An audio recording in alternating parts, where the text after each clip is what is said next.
Alors si on reprend la structure d'un poste de livraison assez classique, nous allons rencontrer automatiquement les cellules d'alimentation. Ces cellules d'alimentation, en l'occurrence, si c'est une coupure d'artère, vous allez avoir deux alimentations. Hein. On voit tout de suite qu'il y a des petits trucs ici, là, qui vont permettre de faire la consignation et la mise à la terre, ce qu'on appelle la pose des terres. Donc ça, on le verra un tout petit peu plus loin. Ensuite, vous avez automatiquement les cellules de comptage et de protection haute tension. Donc, on voit apparaître deux éléments importants où je ferai une petite vidéo spéciale là-dessus, c'est TP et TI. Donc, pour information, TP, transformateur potentiel, et TI, où on voit parfois TC, transformateur de courant ou transformateur d'intensité. Donc, comme ce nom l'indique, c'est bien une cellule de comptage en haute tension. Donc, pour compter en haute tension sur des potentiels de 20 kV, bien évidemment, on a des transformateurs qui vont permettre de convertir le 20 kV en une tension un peu plus facile à mesurer. Et de la même façon, sur les transformateurs de courant, on va avoir des cellules qui vont, les transformateurs de courant qui vont compter des courants forts, les transformateurs d'intensité. Donc ça, je vous ferai un petit topo dessus. Ensuite, vous avez forcément la cellule de transformateur. Donc là, on voit bien primaire 20 kV, secondaire 400 volts. Et bien évidemment, les cellules de protection basse tension pour les départs basse tension. Voilà. Ça, c'est la structure générale d'un poste de livraison. Et nous, on va avoir bien évidemment ce qui nous intéresse là, dans cette question A2, c'est les cellules, haute tension. Donc vous avez vu dans les documents ressources et documents techniques qui sont donnés dans l'étude, vous avez vu qu'il y a un tas d'appellations sur les cellules. Il y a différents modèles en fonction des fabricants, en fonction de plein de paramètres. Donc bien évidemment, c'est un peu compliqué de rentrer dans toutes ces explications sans avoir la traduction de toutes ces lettres. Alors, bon, globalement, on voit apparaître le mot souvent interrupteur, avec ou sans sectionneur, et bien évidemment, on voit apparaître le mot fusible, parce que souvent, elles sont combinées avec des interrupteurs fusibles ou pas. Voilà. Donc, ce que je vais vous donner, c'est un lien où vous allez avoir l'ensemble des indications de toutes ces lettres. Là, j'essaie de mettre une image qui représente à peu près les cellules les plus utilisées. C'est-à-dire, on voit apparaître la classique interrupteur fusible combiné, c'est celle qui nous intéresse, c'est une PFA, hein, pour information dans l'étude qui nous intéresse, la question A2. Et puis vous avez tout un tas de cellules intéressantes. Bon, moi je vous conseille de cliquer sur le lien et vous allez avoir le catalogue de tout ça. Bon, il faut faire attention, il fait quand même plus de 80 pages, je crois, donc c'est un peu lourd à lire. Donc c'est pour ça que je voulais vous mettre un petit peu un résumé, et notamment sur les types de cellules qu'on rencontre. Enfin, impossible de connaître ça par cœur, bien évidemment, sauf si vous faites que ça. Ce qui peut nous intéresser là-dedans, c'est, je le mets ici parce que c'est important, souvent on voit marqué HTA, mais HTA-BT, souvent les anciennes appellations, vous verrez sur les ouvrages, vous verrez MT-BT. Donc la moyenne tension est remplacée maintenant par la HTA, hein, haute tension catégorie A, jusqu'à 50 000 volts, hein, de 1000 à 50 000 volts HTA. Donc nous, ce qui nous intéresse à cette question, c'est, là je vais prendre un exemple, c'est la désignation d'une cellule, donc SM6. Donc la désignation de la fonction, bien évidemment, on va avoir des informations en courant, des informations en tension, et des valeurs importantes, des valeurs maximales des courants de courte durée, hein, plutôt sur une seconde. Voilà. Donc ça fait l'objet de la question A2.1, je crois.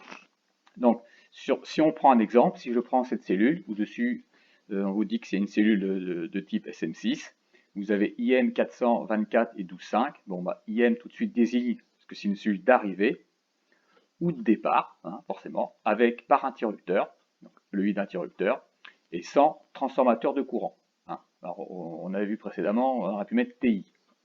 Ensuite, le 400 correspond au courant assigné, 24 correspond à la tension assignée, 24 000 volts, et 12,5 kA efficace en une seconde, c'est le courant de courte durée maximale admissible. Voilà. Donc ça va vous permettre de remplir la question A2.1, je crois. Donc, pour rappel, un transformateur de courant, transformateur ou transformateur d'intensité, c'est un transformateur de mesure, tout simplement. De la même façon que vous avez le transformateur de potentiel qui permet de mesurer des tensions proportionnelles à la tension primaire. Hein. Difficile de mesurer des tensions de 20 kV, mais il suffit d'utiliser un transformateur de mesure qui convertit tout ça à quelque chose de plus agréable. Ensuite, donc, cette question A2 va être facile à répondre parce que grâce aux indications précédentes, vous allez avoir l'exemple que j'ai donné précédemment va vous permettre de remplir cette question A2.2. La question A2.3, donc c'est une question dans laquelle on vous demande de calculer le courant primaire. Donc il suffit de connaître la formule. Les formules classiques en électrotechnique, on les connaît. La puissance active, la puissance réactive, et bien évidemment, vous vous rappelez de Pythagore, la puissance apparente, donc où on peut simplifier en mettant S égale racine de 3 UI. Tout ça en volt-ampère. Donc bien évidemment, nous on cherche l'intensité du courant, il y a un N. Nous connaissons la puissance du transformateur, on connaît la tension, tout ça au primaire ou au secondaire. Hein. Donc là, en l'occurrence, on est plutôt côté primaire, donc 20 000 volts. Donc il suffit de poser la formule, faire le calcul et arrondir ce résultat. Ensuite, à la question A2.4, on vous demande de justifier le maintien ou pas de la cellule. Donc ce qui nous intéresse, nous, c'est bien évidemment, une fois qu'on a redéterminé le courant admissible dans cette cellule, c'est le courant assigné dans la cellule, c'est bien évidemment en fonction du modèle de cellule, donc en l'occurrence PFA, c'est vérifier si le courant dans cette cellule est inférieur à 200 ampères. Voilà, donc si c'est le cas, la cellule est OK. Si ce n'est pas le cas, il faut changer de cellule. Bien évidemment, on fait attention aussi à la tension assignée. Toujours pareil, quand on fait un calcul, tension, et on calcule le courant et aussi on vérifie au niveau de la tension assignée soit correcte. Le choix des fusibles qui sont intégrés dans les cellules.